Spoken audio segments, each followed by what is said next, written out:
ہرنی کی دعا۔ سبکتگین سلطنت غزنی کے بادشاہ کا غلام تھا۔ وہ بہت نیک دل اور بہادر انسان تھا۔ بادشاہ کی نظروں میں اسے بڑا مقام حاصل تھا۔ اسے سبکتگین کی قابلیت پر پورا بھروسہ تھا۔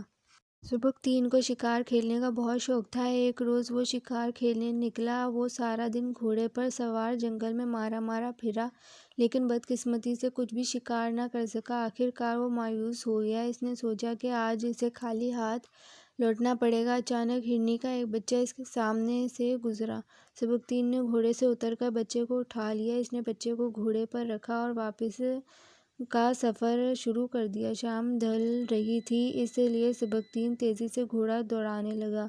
تھوڑی دور جانے کے بعد اس نے اپنے پیچھے مڑ کر دیکھا تو اسے ہرنی دکھائی دی، جو پیچھے پیچھے دوڑی چلی آ رہی تھی۔ ہرنی بے بسی سے اس کی طرف دیکھ رہی تھی۔ سبکتگین ماں کی ممتا دیکھ کر حیران رہ گیا۔ اسے ہرنی کی بے قراری پر رحم آ گیا۔ اس نے گھوڑے کو روک کر بچے کو وہیں آزاد کر دیا۔ بچہ دوڑتا ہوا اپنی ماں کے پاس چلا گیا۔ ہرنی اپنے بچے کو پیار سے چاٹنے لگی اور بچہ بھی ماں کے ساتھ چمٹ گیا۔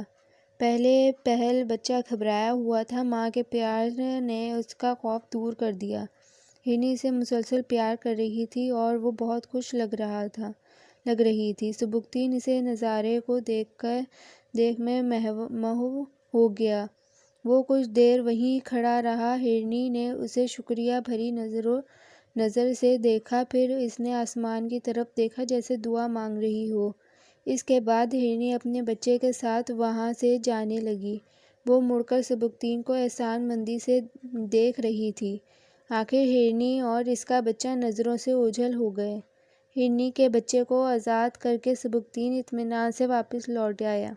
سبکتگین نے رات خواب میں ایک بزرگ کو دیکھا جو اس سے مخاطب ہو کر کہہ رہے تھے، سبکتگین، تم نے جس رحم دلی کا مظاہرہ کیا ہے اسے اللہ تعالیٰ نے پسند فرمایا ہے، جس کے بدلے میں اللہ تعالیٰ نے تجھے دنیا میں بادشاہت بخش دی ہے۔ غزنی کے بادشاہ کا کوئی بیٹا نہ تھا، صرف ایک بیٹی تھی۔ بادشاہ سبکتگین پر مہربان تھا۔ اس نے اپنی بیٹی کی شادی اپنے اس نیک دل غلام سے کر دی۔ بادشاہ کی وفات کے بعد اس کے تخت کا کوئی وارث نہ تھا۔ سبکتگین کو غزنی کا بادشاہ بنا دیا گیا۔ یوں ہرنی پر رحم کرنے کے بدلے اللہ تعالیٰ نے اسے غزنی کی بادشاہت عطا کی۔ مشہور سپہ سالار سلطان محمود غزنوی اسی رحم دل بادشاہ سبکتگین کا بیٹا تھا۔